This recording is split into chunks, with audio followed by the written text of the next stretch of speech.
Buenas tardes, buenas noches. En nombre de la Asociación Ecuatoriana de Amistad con el Pueblo Saharaui, la Cátedra África, Medio Oriente y Asia de la Universidad Tifariti, el Centro de Documentación en Derechos Humanos Segundo Montes Mozo y Unitierra, Organización Social, les doy la bienvenida a todas las personas asistentes a este nuevo diálogo interactivo en esta ocasión para reflexionar sobre los antecedentes históricos y políticos y desde luego el futuro del movimiento de liberación nacional y a la vez único y legítimo representante del pueblo saharaui, el Frente Polisario. A propósito del libro titulado Breve Historia del Frente Polisario, cuyo autor es el historiador y diplomático saharaui Mboirik Ahmed Omar. El Frente Polisario nace con el propósito de alcanzar la independencia del territorio bajo dominio colonial español. Como se ha mencionado, es un movimiento de liberación nacional reconocido y legitimado internacionalmente. Es un movimiento de liberación nacional democrático y anticolonialista que abarca a todos los sectores de la sociedad saharaui, de los territorios liberados, de los campamentos de población refugiada saharaui del exilio en Tinduf, en el sur de Argelia, y la población saharaui bajo la nación marroquí.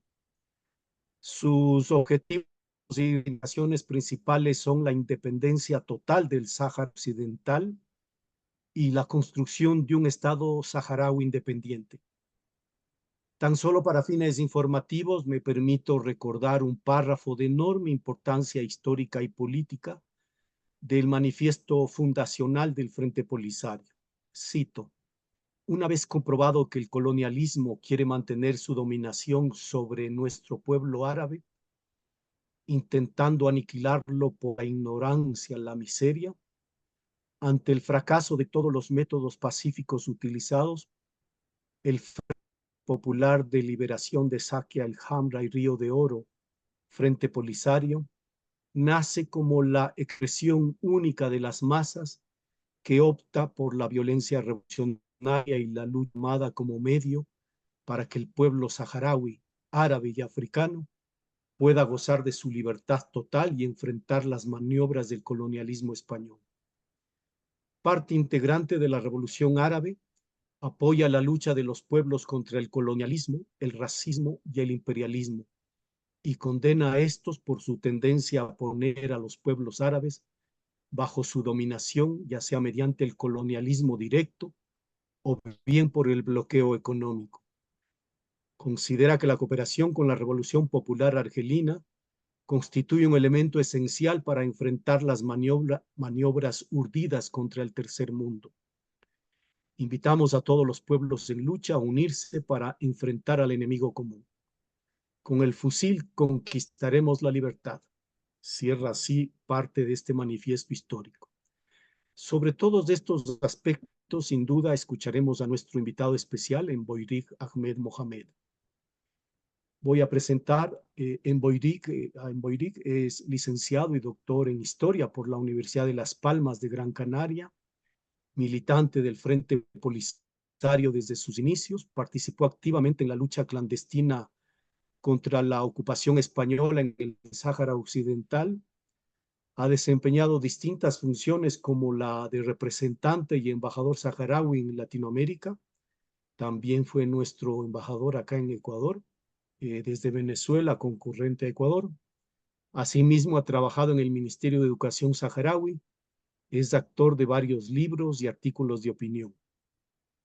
Para esta nueva edición de nuestros diálogos interactivos promovidos por la Cátedra África, Medio Oriente y Asia de la Universidad Tifariti, también hemos invitado a María Augusta Calle, internacionalista, periodista y política ecuatoriana. María Augusta ha sido asambleísta constituyente, ha presidido la Comisión de Soberanía, Integración, Relaciones Internacionales y Seguridad Integral de la Asamblea Nacional así como el Grupo Parlamentario de Amistad y Cooperación entre Ecuador y la República Saharaui. Y además ha sido embajadora del Ecuador en la República de Cuba. Entonces, antes de conceder la palabra a Emboirid, quiero saludar a Hamidullah Ahmed Mohamed, embajador extraordinario y plenipotenciario de la AZ en Ecuador, y pedir nos envíe un saludo. Embajador, tiene la palabra. Muchas gracias, Pablo. Creo que me anticipé un poquito, pero vuelvo a dar la bienvenida al doctor Omberic, a la embajadora María Augusta, a mi compañera y amiga Verónica, a ti, Pablo, por supuesto, a Susi, a los presentes, y decirles que tenemos la oportunidad de escuchar la interesante conferencia, charla que va a dar Omberic. Como presentaste, no solamente ha sido un diplomático fue de los primeros diplomáticos saharauis que han tenido la capacidad de romper el bloqueo informativo sobre la causa saharaui. Tiene una amplia experiencia desde los primeros años de la lucha del pueblo saharaui, y esta es una oportunidad para escuchar a Omberic, sus reflexiones, y a la vez también agradecer a las personas que nos escuchan por este medio. María Augusta, nuevamente te expreso el agradecimiento infinito, el afecto, la solidaridad, no solamente pronunciada, sino también practicada por ti, por tus compañeros de partido, por los diferentes estamentos de la sociedad civil ecuatoriana, que siempre nos han acompañado, que siempre nos dan el aliento para no desistir, para continuar en esta batalla en la que se nos va la vida, porque es una batalla por la dignidad, por la libertad, y como decía Martí, que la solidaridad es la ternura de los pueblos. No soy yo quien tiene que dar esta charla. Escucharemos al doctor Omberic, y nada más. Muchas gracias por vuestra presencia, y sin más preámbulo, te devuelvo la palabra, don Pablito. Muchas gracias, embajador. Yo también traslado inmediatamente la palabra a nuestro invitado especial, Emboirid Ahmed Omar. Muchas gracias, Emboirid, por aceptar esta invitación. Tienes la palabra. Buenas tardes. Yo también quiero agradeceros profundamente esta oportunidad que me dais para poder exponer algunas ideas que yo considero interesantes sobre la causa saharaui. Aprovecho la oportunidad para saludarles a todos ustedes. Algunas compañeras no las conozco, ahora empezaré a conocerlas. A ti, Pablo, tú sabes que somos viejos camaradas de lucha hace mucho tiempo, igual que, igual que María, por lo tanto, y bueno, ya no digo nada de Ahmedullah porque, bueno, es una parte del proceso, ¿no? A mí me gustaría, porque solamente voy a hacer unas pequeñas, no voy a, en principio, sino dar algunas cuestiones mínimamente para que luego sea la base del debate posterior, ¿no? Este libro, hay libros anteriores que son como más académicos. Sin embargo, este libro tenía el objetivo de dar a entender cuál es en el fondo el proceso de liberación saharaui de la forma más simple, bastante sintética, pero sobre todo lo que quería era una cuestión de divulgación. Yo tenía otro título inicialmente, otro título mucho más combativo, ¿no? Era El derecho a querer ser libre, pero la editorial piensa que es más neutro este título, y se quedó al final con este título. La ubicación geográfica, todos ustedes la conocen, pero bueno, para aquellas personas que no conozcan la ubicación geográfica, traje estos dos mapas, sobre todo para saber cuál es el Sáhara Occidental al lado de las Islas Canarias y también su ubicación en África. Ese mapa que se ve ahí tiene una línea roja que lo divide, que es exactamente un muro bueno, Marruecos lo dice defensivo, pero un muro de agresión, que es el muro más grande del mundo, que lo construyeron los marroquíes con el asesoramiento de los servicios de Israel y Francia, ¿no? Eh, lo primero que podríamos a preguntarnos es por qué el libro. El libro para mí es en principio una necesidad histórica, ¿no? Una necesidad histórica porque llevábamos mucho tiempo luchando y desgraciadamente es muy desconocida la causa saharaui y pensé que era necesario empezar a trabajar esa cuestión, ¿no? Que los protagonistas tomaran la palabra. Nosotros, por desgracia, infelizmente, pues no hemos escrito mucho sobre la causa saharaui, sino que han escrito sobre nosotros. Y yo creo que escribí la otra vez que la inexistencia de esa interpretación propia, la interpretación autóctona de los acontecimientos más relevantes ocurridos en el Sáhara Occidental, sobre todo los que pudieran apuntalar esa idea fundamental, esa cuestión fundamental para nosotros, que son la reivindicación del Sáhara Occidental como nación independiente. Al no existir este relato propio, pues no se expone, como explican los defensores de la historia subalterna, a ser víctimas de un acto de apropiación que excluyen al rebelde, en este caso los saharauis, como sujetos conscientes de su propia historia y lo incorporan como elementos contingentes en otra historia eh, con protagonistas diferentes. Esto lo hemos comprobado mucho en la lucha, la resistencia anticolonial, ¿no? Cuando los propios gobiernos de la región, como Mauritania y Marruecos, utilizan la lucha del pueblo saharaui para escribir su propia historia. Y ya era necesario pues, que empezáramos nosotros a reivindicar ese protagonismo para no para ser los elementos fundamentales que escribe la historia con sus sacrificios, ¿no? Hay dos o tres cuestiones que yo me planteé también, que era cuestionarme la versión del colonialismo.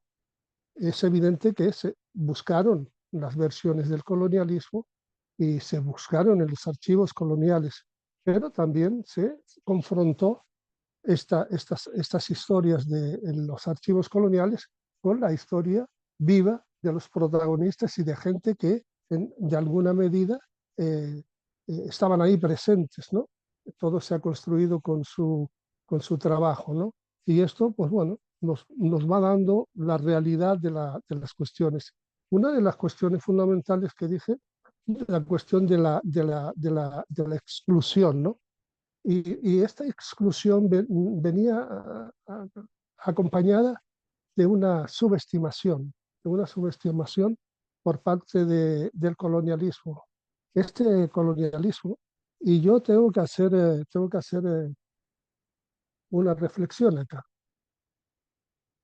Es verdad que la presencia colonial en el territorio saharaui no tuvo la interpretación sanguinaria, por ejemplo, del colonialismo francés en Argelia. Pero yo creo que hay otra cuestión mucho más peor que toda esta, y ha sido el eterno deseo, tanto de España como Marruecos, Francia y demás, de eliminar al pueblo saharaui, dejar de que el pueblo saharaui deje de existir para convertirlos en marroquíes y en mauritanios, ¿no? Y perdón, estas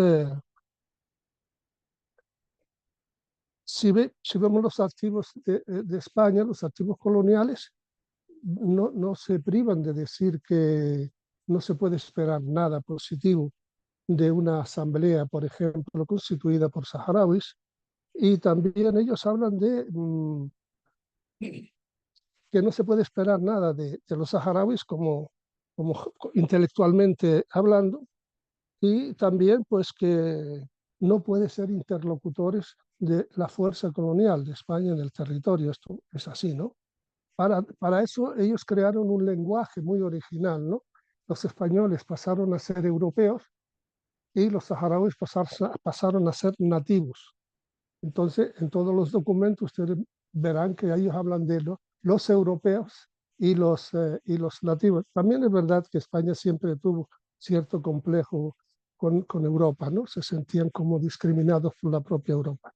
Un personaje tan importante como el general Gómez de Salazar, Federico Gómez de Salazar, que era el gobernador del territorio, no se priva en uno de sus documentos, unas cartas escritas para el gobierno central, y habla de los saharauis como gente, ¿cuál fue?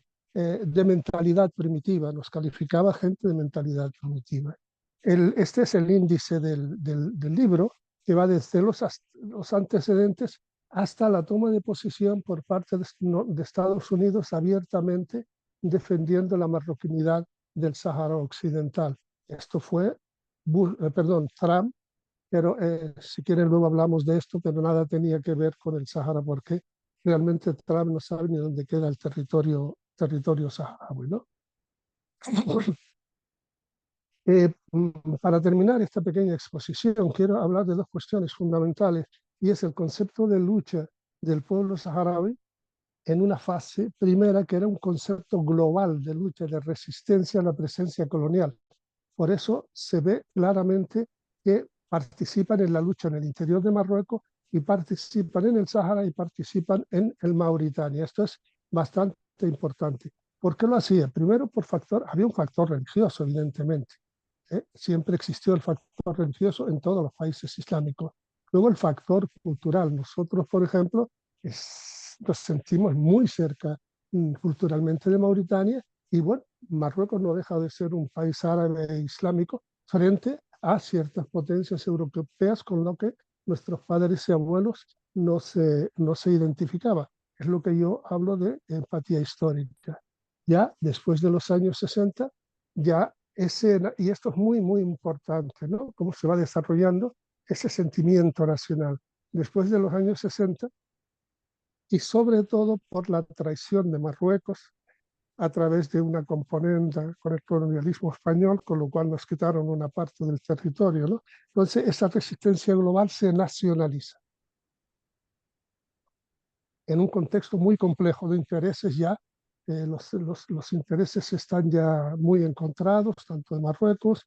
El año 62 se independiza Argelia. En fin, hay una guerra entre Argelia y Marruecos, y la entrega, como digo, de estos territorios saharauis en lo que hoy es el interior de Marruecos, y sobre todo las reivindicaciones abiertamente de tanto de Marruecos como Mauritania. Eso lo único que consiguió fue fortalecer el nacionalismo saharaui. Yo con esto creo que dejo ya una... Creo que con esto ya podemos pasar ya a María.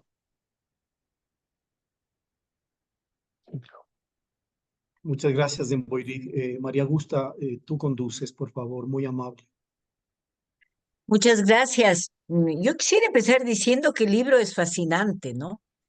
Es una recopilación histórica, pero también de un gran contenido teórico, que lleva a muchas reflexiones, a muchas reflexiones tanto de la propia lucha del pueblo saharaui como de paralelismos que podemos encontrar este momento en la Franja de Gaza, o reflexiones que pueden calzar perfectamente en la historia de los pueblos, que si bien no somos coloniales, como el caso del Ecuador, no somos ya colonia, supuestamente nos liberamos hace un tiempo, pero que siguen siendo conceptos que permean la historia actual hablo de lo que conozco de América Latina.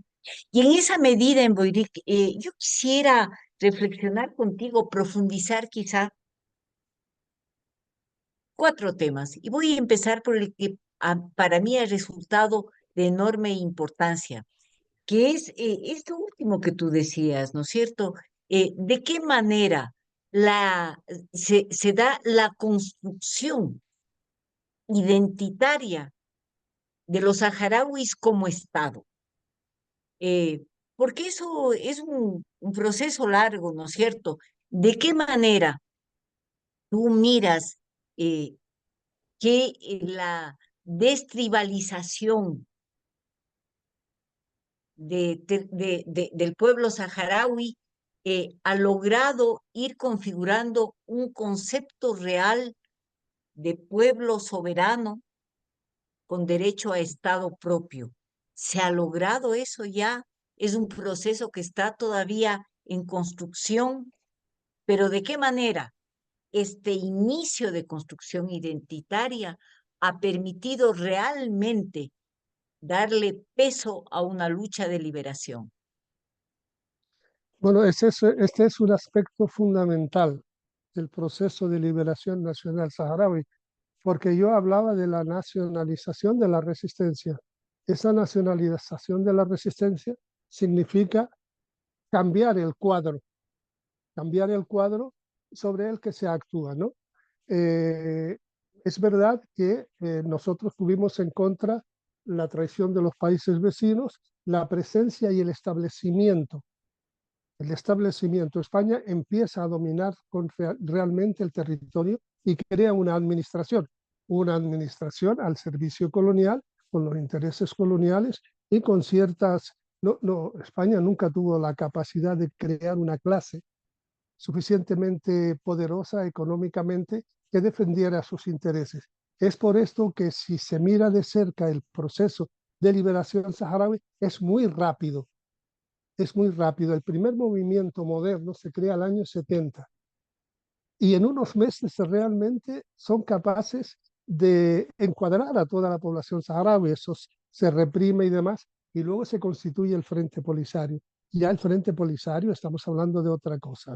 El año 70 era como más horizontal, un poco desestructurado desde el punto de vista del concepto de una organización política moderna. Ya el Frente Polisario es otra cosa. Lo que el señor Pablo habló anteriormente es el primer manifiesto del Frente Polisario, el primer congreso. Y ahí se queda con toda claridad cuál es la filosofía política de este movimiento. El eslogan que utilizaba Pablo antes de la guerra de liberación, las garantizan las masas. Es verdad que existe cierto lenguaje bastante próximo a, pero bueno, ese era el contexto histórico, ¿no? Igual que se habla que con el fusil arrebataremos, no, Pablo habló de con el fusil arrebataremos la libertad, ¿no? Y otro eslogan fundamental de los dos es la guerra de liberación la garantizan las masas. Pero yendo a la pregunta de usted, yo creo, acercándome a eso, que la cuestión de la sensibilización de la población saharaui no es tanto una labor ardua ni del año 70, el movimiento del año 70, ni del Frente Polisario, porque en ningún otro país se ha dado un proceso tan rápido de encuadramiento de la población.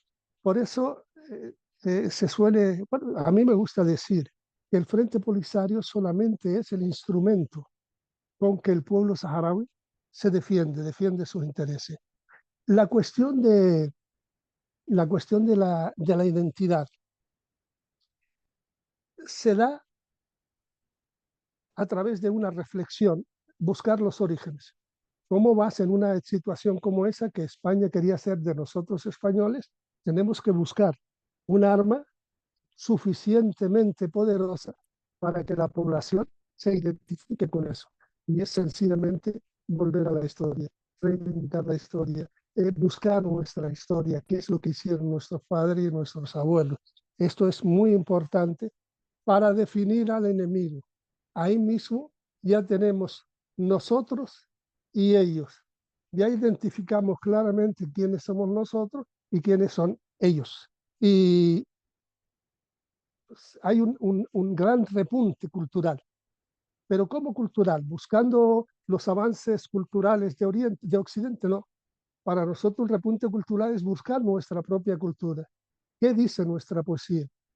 Nuestra música, nuestros bailes, nuestras bodas, nuestros bautizos. Eso fue fundamental para crear la imagen muy clara de ellos y nosotros. La música era la música revolucionaria, la poesía. Antes cantábamos sobre todo al amor, a la tierra, y a la guerra, no, más que a la guerra, al valor. Eso se cambia.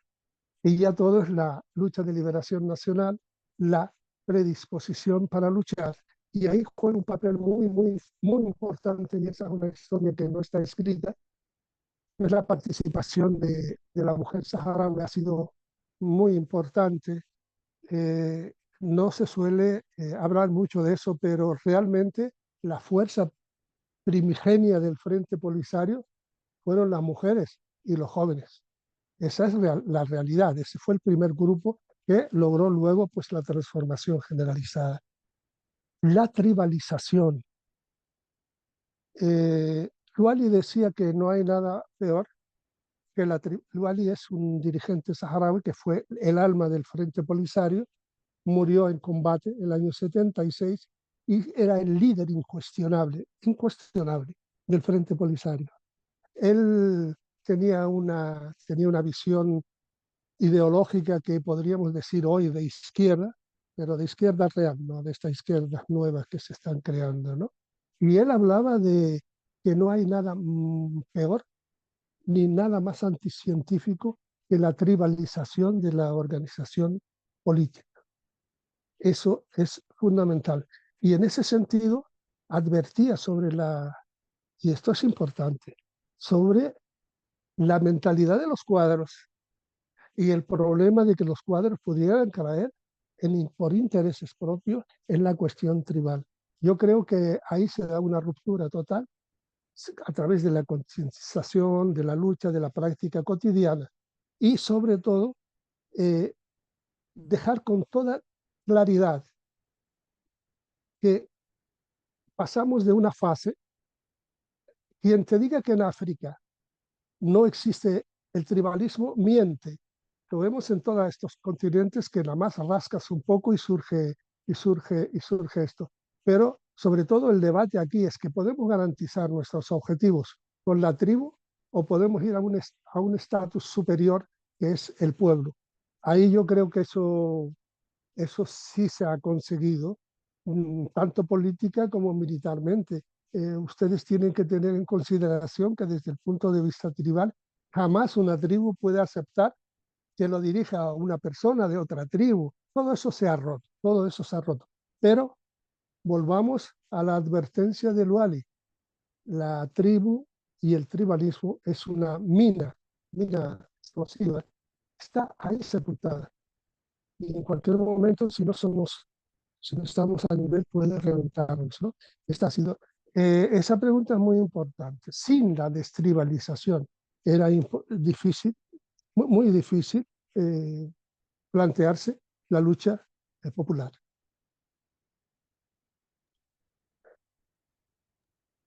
Yo recojo tres elementos fundamentales de tu respuesta para hacerte una siguiente pregunta, ¿no? La una es la importancia de la importancia de la historia para reconstruirse como pueblo. La segunda, la importancia de la cultura, también de la recuperación cultural que se va manifestando en un desarrollo que lleva a tener ya signos culturales propios de una nueva época, recogido también de la historia. La tercera que me parece fundamental también es lo que tú acabaste de contarnos sobre la participación de la mujer, ¿no es cierto?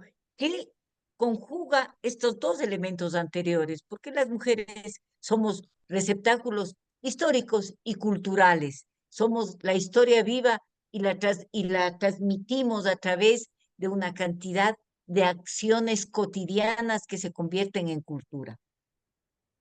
Y esto me lleva más la destivalización, que yo creo que ha sido el proceso que ha dado paso a que haya una concepción ya de Estado, de país, que es fundamental para llevar hacia adelante una lucha en diferentes frentes. Y es a eso a lo que yo quisiera referirme ahora. Yo creo que puedo estar equivocada y para eso estás tú para corregirme. Yo creo que la lucha del pueblo saharaui, a pesar de ser corta, como tú decías, pero tiene grandes desarrollos en 4 ámbitos fundamentales: en el ámbito político, en el ámbito diplomático, ¿no es cierto? En el ámbito jurídico, que han tenido avances muy importantes, y también en la lucha armada, ¿no es cierto? Eh, Ujú. ¿Qué podrías tú destacarnos de avances, de hitos eh, fundamentales en estos 4 ámbitos? Sí, cómo no. Eh, la cuestión de políticamente, el gobierno, tendríamos que tener mucho más tiempo para explicar todo esto, pero el gobierno español, hay ciertos actos que yo creo que son muy importantes. Uno de ellos que no se le da la suficiente importancia es la visita de la Organización de Naciones Unidas al territorio en mayo del 75. La misión esta de Naciones Unidas hace una valoración clara y ellos dicen mayoritariamente la población saharaui se identifica con el Frente Polisario, no es mayoritariamente toda la población. Pero ahí, no solo eso, ahí se rompe el arma fundamental del gobierno español que había creado un partido neocolonial que pensaba que tenía una gran representación en el territorio y eso se rompe. Por eso digo yo que esto es muy, muy importante, porque fue la consagración del Frente Polisario como representante del pueblo saharaui. Esto es muy, muy importante, ¿no? Eh, Ahí se inicia el retroceso del gobierno español. Hablaba antes de autodeterminación.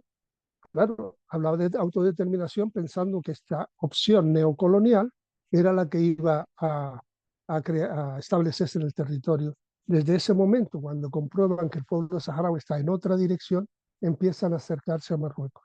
Y hay toda una serie de dejaciones que terminan con el Acuerdo de Madrid, ¿no? En 14 de noviembre, que fue la entrega del territorio. Y cuidado, esto es importante, el gobierno español dice que los saharauis nos dijeron que nos fuéramos. Hombre, si somos una lucha anticolonial, no les vamos a decir quédense. Pero ya teníamos la experiencia del año 70, cuando se creó una organización pacífica con el deseo de llegar a una serie de acuerdos coyunturales con el gobierno español, que en una etapa transitoria de 15 años llegara a la independencia con acuerdos preferenciales y masacró a esa organización. Es por esto que surgió el Frente Polisario. Ahí yo veo que el Frente Polisario actúa muy inteligentemente. También es verdad que en estos acuerdos del gobierno español desarmó a la población saharaui y desarmó a los militares que estaban en el ejército español, es decir, los entregó atados de pies y manos, puso alambradas en todo el territorio. Pero yendo a lo que preguntas, yo creo que actuó inteligentemente el Frente Polisario. Ahí, en ese momento, el eslogan fundamental o la acción fundamental, la unidad nacional. Aún ese partido que hacía unos meses defendía los intereses del colonialismo, es decir, vosotros tenéis cabida en el Frente Polisario. La asamblea de notables, jefes tribales y todo lo demás también tenéis cabida. Luari un debate que estuvo el año 75, durante 2 o 3 días, les dijo a estos señores, jamás, esto es importante decirlo, jamás el Polisario utilizó la violencia contra estas estructuras de señores mayores, notables y demás, jamás. Fue todo convencimiento. Y él le decía, ustedes son jefes tribales, dejen de ser el padre de la tribu y conviértase en padre del pueblo saharaui. Tenéis esa representación y demás, sois mayores, y eso se consiguió. Con lo cual, el elemento fundamental que quería utilizar Marruecos en su invasión se le rompe. Eso, yo creo que eso demuestra la inteligencia política del Polisario en ese momento. Pero la mayor victoria para mí política del Frente Polisario fue la proclamación de la República Árabe Saharaui Democrática. ¿Por qué? Porque si existía una situación colonial, existían 2 elementos fundamentales. No sé si me estoy extendiendo mucho. 2 elementos fundamentales que era España y el Frente Polisario, el pueblo saharaui. Al salir de España se proclama la República, con lo cual entramos dentro del concierto de las naciones. Desde el punto de vista diplomático, pues también se ha avanzado muchísimo. Para no extenderme excesivamente, hoy somos miembros de la Unión Africana, tenemos varias embajadas en Latinoamérica y sobre todo podríamos extender esas embajadas, pero una cuestión de medios materiales, ¿no? Y la cuestión militar. El Frente Polisario, y esto hay que decirlo con letras grandes, con unos medios muy escasos, venció a Mauritania, que nos atacó desde el sur, y hizo que el gobierno marroquí tuviera que buscar una solución política. Solo que pusimos como garante a Naciones Unidas, y Naciones Unidas no garantiza nada. Eh,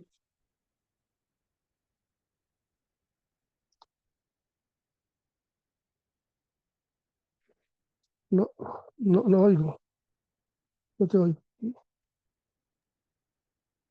¿Ahí se me escucha? Sí. Ahora Bueno, sí.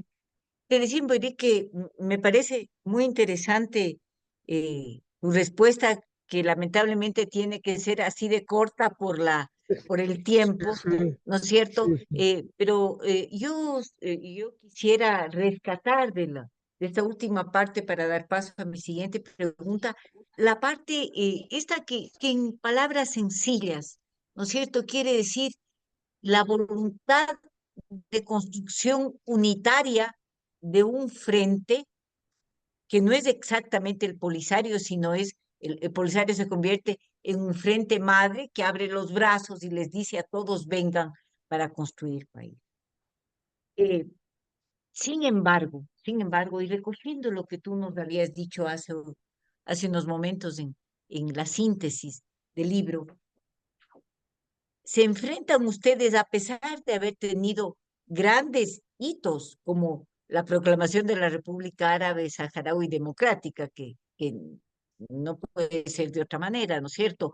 La misma resolución de Naciones Unidas aceptando que va a hacer el referendo, que nunca se lo ha hecho, pero que fue una voluntad. Las sucesivas declaraciones dentro del mismo escenario de Naciones Unidas reconociendo la necesidad de la descolonización. Bueno, una serie de logros importantes, ¿no es cierto?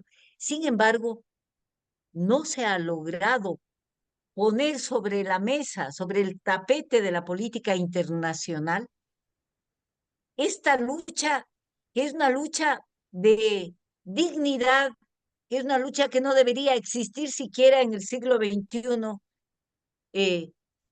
y eso, vaya, con el apoyo y las declaraciones, algunas veces indignantes, otras veces desconcertantes de los sucesivos gobiernos españoles, ¿no es cierto?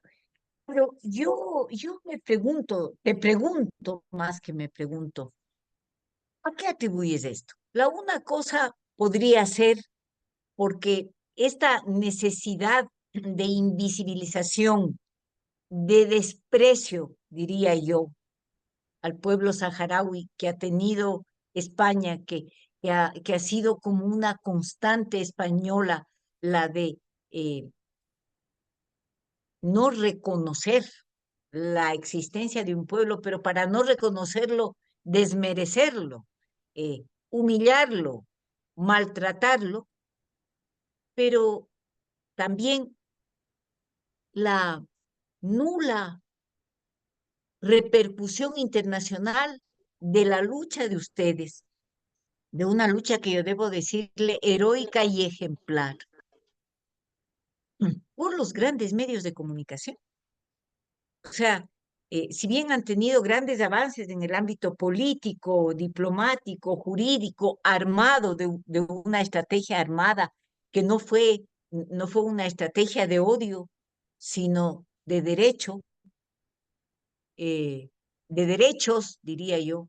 Y te pregunto, ¿qué pasa con una estrategia mediática de ustedes?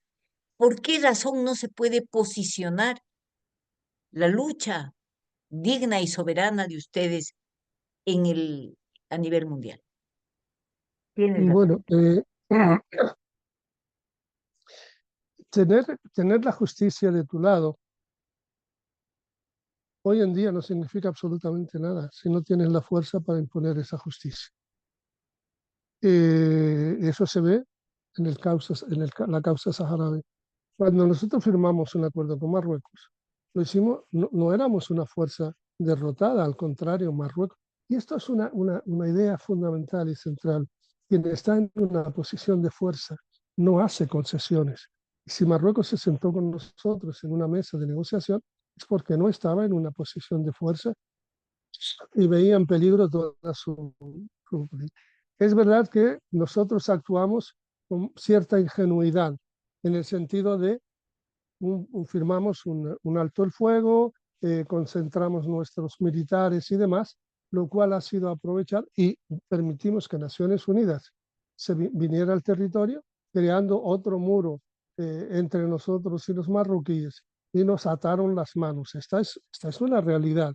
Si hubiese continuado, mucha gente dice que si hubiese continuado la lucha armada, quizás ahora estaríamos hablando de otra cuestión. Le voy a poner un ejemplo. Ahora el problema central, dejando aparte Ucrania, y parece ser que ahora Venezuela se ha convertido también es la cuestión palestina. Y la cuestión palestina, ¿cuándo surge? Cuando surge como una preocupación internacional, a pesar de todo el poder que tiene el lobby sionista internacional, después de que los palestinos intentaran imponer su presencia y diciendo que estamos acá. Ahora mismo no hay una situación de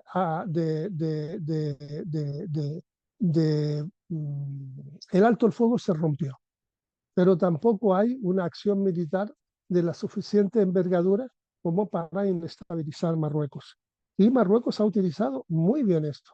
Ellos se han apoyado mucho en todo lo que es el lobby sionista internacional. Y cuando hablamos del lobby sionista internacional, estás enfrentando a una fuerza muy poderosa.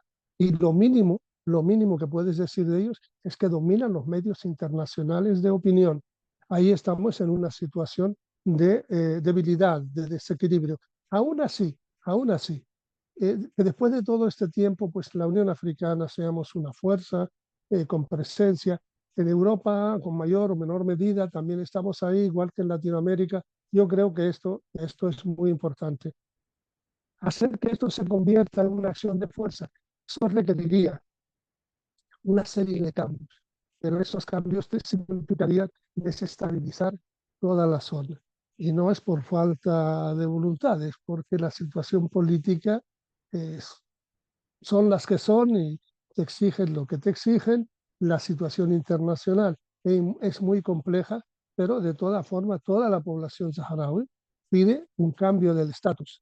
Un cambio del estatus, pero un cambio real, ¿no? No un cambio cosmético, ¿no? Y yo creo que ese cambio real es ya necesario, pero significaría tomar decisiones graves y pagar un precio político y no solo político por esas decisiones, ¿no? Con respecto no sé, mencionaste a España.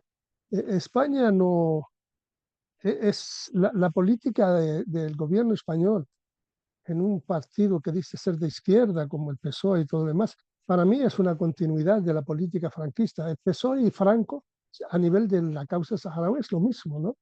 Hasta el punto de que este señor ahora Sánchez reconoce que el Sáhara es marroquí, reconoce que el Sáhara es marroquí, y lo que es grave para cualquier persona, no solo un líder socialista, decir que las matanzas de Marruecos con la colaboración española en la frontera de Ceuta y Melilla son trabajos bien hechos, es demasiado mezquino para un líder socialista.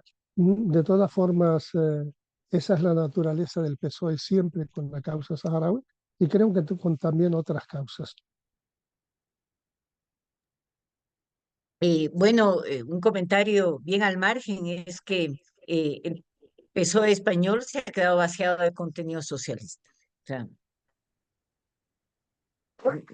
no creo realmente que, que pueda tener algún alineamiento ideológico con una causa de justicia, de liberación, de soberanía, que son como conceptos fundamentales de los partidos de izquierda. Ya para ir terminando, yo quisiera hacerte dos preguntas. La una es, eh, ¿hacia dónde van? ¿Cuáles son las perspectivas que tienen ahora? Y la segunda es una pregunta que te transfiero que ha llegado al chat que dice, ¿hay riesgos o los habrá que intenten desconocer la legitimidad y representatividad del Frente Polisario? Tienes la palabra. Como tenemos muy poco tiempo, voy a decir que la única dirección en la que puede transitar el pueblo saharaui es el camino de la independencia. A nosotros, porque para nosotros la independencia es la soberanía, es la libertad, ¿no? Se tratan de imponernos una autonomía ficticia en el marco de la política y del reino de Marruecos, lo que hasta este momento siempre hemos aceptado. Pero no, al pueblo saharaui solo hay una opción para que pueda garantizar su existencia, y es el ejercicio de la soberanía en el marco de una república saharaui independiente. No existe otra opción. En cuanto hay riesgo, sí, claro, hay muchísimos riesgos. Hay muchísimos riesgos. Es lo que hablaban con anterioridad. Nosotros estamos viendo una serie de cambios, pero todo viene derivado también de que no existe una situación de peligrosidad en la región. Que tenga como base la inestabilidad en el Sáhara Occidental, porque esa inestabilidad en el Sáhara Occidental puede desestabilizar todo el Mediterráneo, ¿no?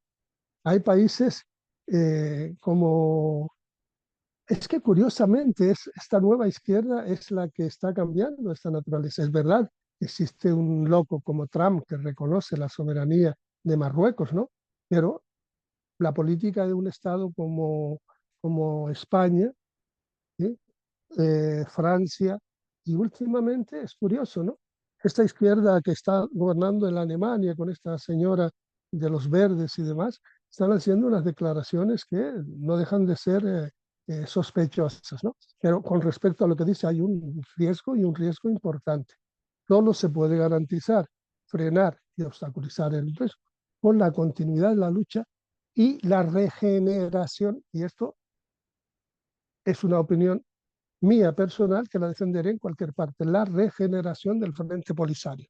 Yo estimo que todavía no tenemos la suficiente representación de las nuevas generaciones en el marco de los organismos de poder y decisorios del Frente Polisario. Podemos transitar también hacia ese lugar, ¿no? Pero es importante. Nosotros no podemos quedarnos en una nomenclatura de viejos, ¿no? Muchas gracias, Emboiric. A mí me quedan muchísimas preguntas, muchísimas preguntas. Esto es así. Como todo proceso tiene múltiples aristas, como toda lucha tiene una cantidad de, de pequeñas historias que la van componiendo. Eh, Quizá la pregunta que siempre me queda dando la vuelta, ¿no? Eh, Ligándole la lucha del pueblo saharaui con lo que está aconteciendo en Gaza es que muchas veces no hemos dado el real peso a los recursos naturales que quieren ser expoliados por las grandes potencias y que Sahara tiene, que Gaza tiene, y que el momento que decidan apropiarse no les va a importar desestabilizar la región, creo yo. Espero estar equivocada, pero no sé. Yo quisiera mm, terminar esta, esta conversación que hemos tenido en Boiric, compañeros, recogiendo, tal vez de forma un poco egoísta, recogiendo algunos puntos centrales que deberían hacernos reflexionar también en la lucha del resto de pueblos. La primera es que cuando una lucha no tiene la fortaleza de la unidad y de la generosidad de sus dirigentes, eh, y cuando no está cimentada en conocimientos profundos de la historia, de la cultura y de la justicia, no tiene mayor perspectiva. Yo espero sinceramente que ustedes tengan nuevos hitos y que esa independencia no sea solamente jurídica, sino sea real, que la República Árabe Democrática Saharaui sea una república que pueda ejercer la soberanía en todos los ámbitos, incluido el ámbito educativo, que es fundamental para el desarrollo de las nuevas generaciones. Yo les agradezco muchísimo, no sé, Pablito, si habrá algo más, pero considero que las opiniones del compañero en Boiric son una luz para conocer más esta lucha que ha estado que no ha sido realmente conocida por una gran cantidad, que no es conocida por una gran cantidad de la población mundial, porque el rato que ésta se conozca tendrán un enorme apoyo, porque tienen de su lado la justicia, el derecho y el futuro. Muchas gracias. Muchas gracias, María Augusta. Coincido plenamente con tu reflexión final.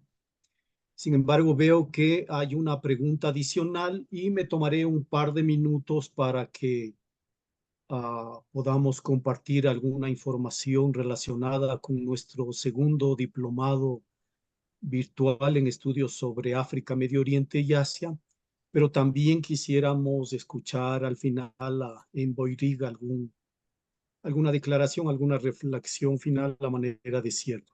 En Boiriga hay una pregunta que puede resultar interesante, estando consciente que el tiempo nos limita. Dice, ¿la postura incondicional de Argelia y Sudáfrica pueden inclinar la balanza internacional a favor de la causa saharaui? ¿Por qué? ¿Por qué razones entiendo? Bueno, si hubiésemos tenido más tiempo, quizás podríamos haber tocado alguna, aunque sea tangencialmente, la cuestión de los grandes apoyos que nosotros hemos tenido. Hay una parte muy importante de la primera fase de la lucha del pueblo saharaui en cuanto a apoyo que nos permitió poder imponer a Marruecos y sobre todo a Mauritania una derrota, ¿no? Que fue el papel de Libia, el papel de Gaddafi. Eso ya no está, desgraciadamente, que han destruido ese país. Pero a nivel de la Unión Africana, efectivamente, hay que mirar el eje fundamental, el eje poderoso de la Unión Africana, y ese eje poderoso, eje central, está con la causa del pueblo saharaui. Estamos hablando de Argelia, estamos hablando de Sudáfrica, Estamos hablando de Nigeria también, que es un país muy importante, y también otra serie de países como Angola, como Kenia, como Tanzania. Yo creo que ese ha sido un factor fundamental para que nosotros podamos tener una presencia internacional. Tanto Argelia como Sudáfrica están en la primera línea de la defensa diplomática de la causa saharaui. En todos los foros internacionales, estos dos países, junto con algunos otros africanos, ¿no? Pero estos dos países han mantenido una actitud clara, sin lugar a malentendidos, defendiendo la causa de la República Árabe Saharaui. Sí que es un factor muy, muy importante, porque si ese factor no existiera, estamos enfrentando a otras situaciones que para nosotros podrían ser peligrosas, ¿no? Podrían crear situaciones complejas para nosotros en el ámbito internacional. ¿Esta era la pregunta? Sí, sí, sí, de acuerdo. Sí, por ahí vamos. Te agradezco Por eso, muchísimo. sí, sí, perdón. Sí, sí, no, termina, por favor. Por eso hay que mirar todo el contexto internacional, el contexto de los países árabes, ¿no? Y la cuestión de Argelia como un país fundamental. Y ahora mismo estamos viendo la OTAN y compañías han destruido prácticamente los países árabes más poderosos y han arrodillado a los países petroleros y demás. Y el único país que está defendiendo contra viento y marea la causa saharaui, la causa palestina, la causa de la equidad internacional es Argelia, ¿eh? Y eso es importante a tenerlo en cuenta porque están intentando golpear al gobierno argelino. Lo que pasa es que aquí hay un pueblo muy importante y hay un país y un ejército y un gobierno, yo creo que a nivel para imponer la existencia de la nación argelina. Muchas gracias, Demboiric. Tomémonos 2 minutos adicionales. Hay una última inquietud y con esta cerramos. ¿Cómo miran ustedes, los saharauis, el papel de Naciones Unidas en la lucha del pueblo saharaui? Quizás entendiendo en este contexto un tanto desalentador que vemos que la Asamblea General y el propio Consejo de Seguridad es una maquinaria de adopción de múltiples, de decenas, quizás centenas de resoluciones a favor de la lucha de los pueblos y miramos impotentemente que Naciones Unidas tiene poca capacidad para que esas resoluciones se cumplan en Boiric. Pues mira, esto sí lo tengo bastante claro, ¿no?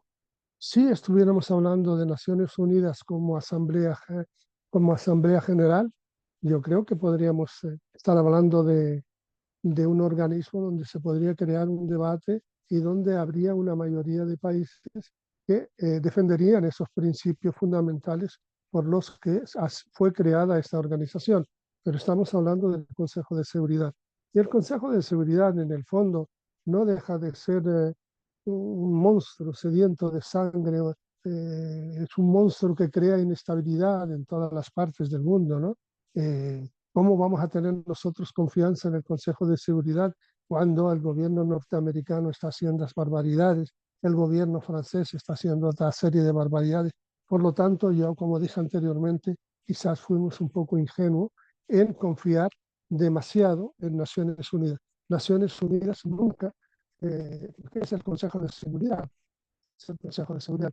Nunca traerá una solución al Sáhara Occidental que no sea defendiendo los intereses marroquíes, que son los intereses de Francia y los intereses de estos países. Estoy aventurándome a hacer pero no tengo ataduras diplomáticas para defender una posición contraria.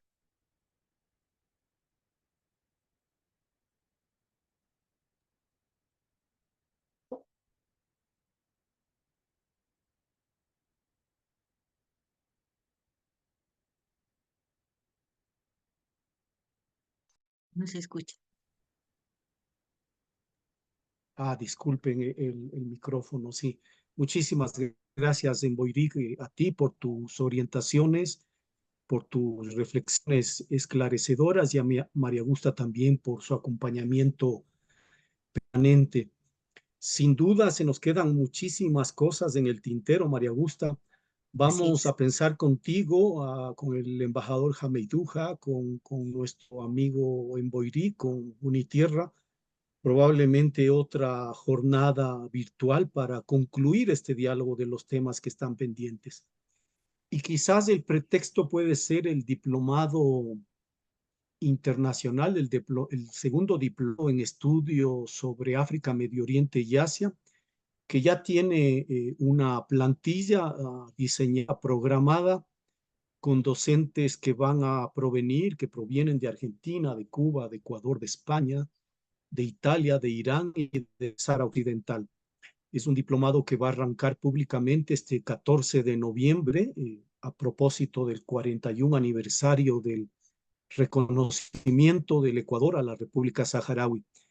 Pero el diseño del diplomado nos permite abrir también jornadas simultáneas o paralelas, y ahí deberíamos incluir un nuevo diálogo con Emboirí.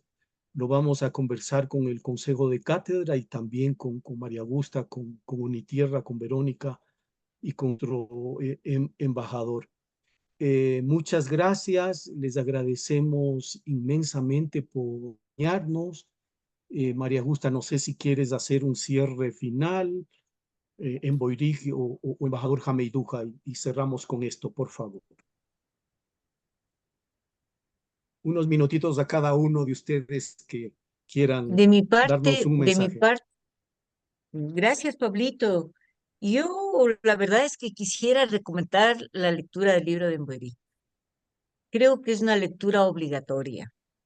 Eh, Me parece que es indispensable que se conozca el proceso de la lucha saharaui, porque es una luz para el resto de países, no solamente aquellos que están en proceso de descolonización, sino aquellos, como en el caso nuestro, que estamos buscando, sin tener ninguna estructura de lucha, eh, la soberanía, que estamos buscando una segunda independencia. Me parece fundamental esa lectura. Creo que algo que Emboirí tocó muy tangencialmente, pero resulta fundamental, es esa construcción del libro desde la autocrítica, desde el reconocimiento del error, desde la voluntad de recuperar la historia para no volver a repetir los errores. Eso me parece algo central del libro. Cuando se habla de ingenuidad, yo digo, también es importante porque los revolucionarios, como tenemos nuestra lucha desde el amor a la humanidad, tenemos muchas posibilidades de caer en la ingenuidad. Y eso es algo que ha pasado ahí y que nos lo cuenta de una manera maravillosa en Boiric. Yo creo que con esto terminaría yo, Pablito, haciendo una recomendación real y pidiendo a ustedes que quizá pueda ser posible que podamos proponer a a los compañeros que se acerquen a a esta, a este chat, no es chat, pues a este Zoom, a este video, y en Unitierra proponerles que lean el libro para tener una discusión mucho más rica y de pronto vista también en función de nuestra propia América. Muchas gracias, María Augusta. Embajador Hameiduja. Muy bien, muchas gracias. Yo quiero destacar tres aportes, a mi entender, importantes en el libro de Emboirí.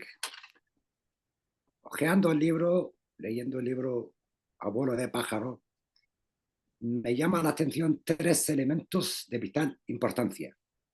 Uno, la recomendación que hace el Ministerio de Relaciones Exteriores de España a sus diplomáticos, a sus embajadas a leer el libro. O sea que por ahí se nota la importancia del libro en sí.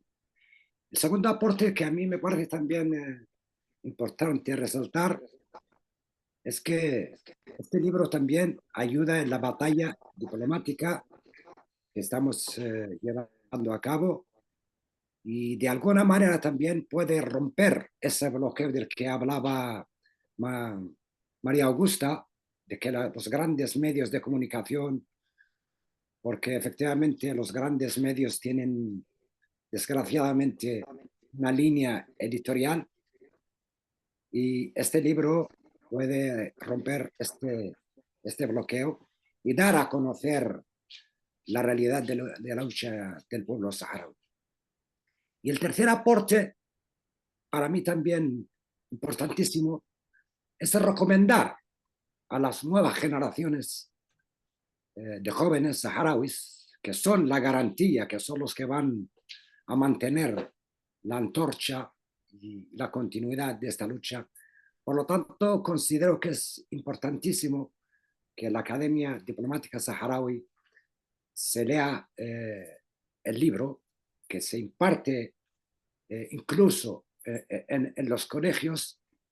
Y sin más, agradecerte, Mboric, profundamente. Muchas gracias por darnos esta oportunidad, por dar esta charla.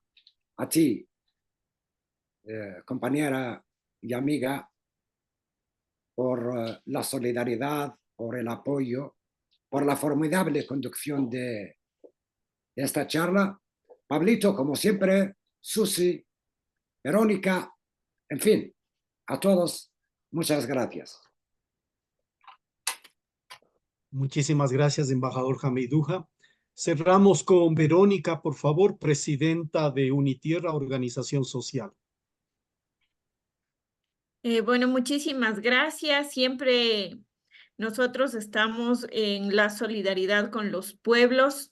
Es importante que tengamos estas conexiones que permiten de una manera también a favor de las tecnologías llegar a esos espacios donde podamos generar mecanismos de comunicación y de difusión, puesto que las causas deben tener esa connotación, estar alineados en esa solidaridad y nosotros también ser una parte activa de la difusión, de la promoción, de la defensa de los derechos y también ir creando esta militancia que nos motive precisamente a estar en los espacios que corresponde, como en la ONU, ir generando con las nuevas generaciones también un sentimiento de conciencia, de reflexión y un análisis no solo nacional, sino internacional, cómo estas incidencias, estos sucesos que parecen lejanos a nuestra realidad,